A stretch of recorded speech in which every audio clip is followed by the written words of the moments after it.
This next one might trigger some of you, but I've got to be honest, your is burning a hole in your pocket. I'm not going to tell you to stop buying your morning coffee or stop paying for your Netflix subscription because these are 7 unconditional things that I stopped spending money on. Protein powder or pre-workout. While I was in college, I subscribed to the whole protein movement. I drink a protein shake in the morning, I eat a protein bar in the afternoon, and I drink a protein shake at night. And while I believe that protein is an essential part of our diet, I realize that I can get all the protein I need if I'm just intentional with the foods I eat. Okay, let me read some of the ingredients on this protein powder. Maltodextrin, natural and artificial flavors, sucralose, ascorbic acid, acylfulmane, cellulose gum. Yeah, processed stuff, it's just not good for you. This stuff is not good for you. And same thing with pre-workout. So many artificial colors, chemicals, and sweeteners, they're definitely not good for you. I substituted protein powder for eggs and peanut butter, and I substituted pre-workout with some black coffee if I need it. Now hold on to your pants for this one because this is a big no-no. I always used to look up to celebrities who were wearing designer belts, and even in high school I would see people wearing $100 or $200 Louis Vuitton and Gucci belts. And at the time I thought, man, they must be doing something right. Spoiler alert, they weren't. Just like designer clothes, designer belts are marketed to poor people who want to look rich. And now I kind of cringe every time I see someone showing off their $100 or $200 belt. This is the only belt I own. It was $25 and it's reversible, so I got 2 for the price of 1. This is the epitome of fashion.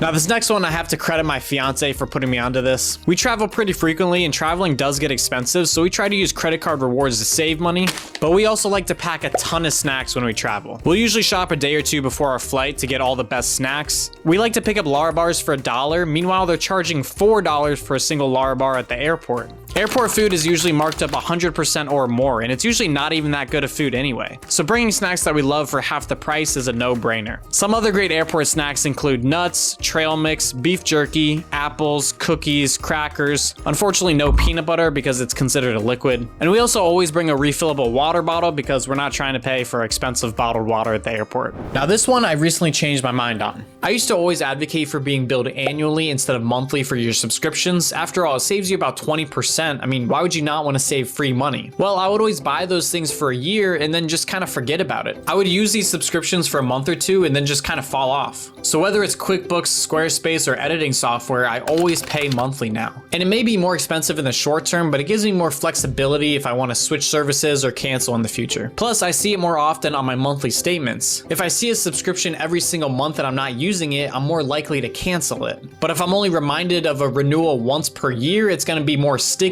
and more difficult to cancel. Now, I'm sure a lot of you resonate with this, is that when you move into a new apartment, you want to buy brand new stuff just to make it aesthetically pleasing.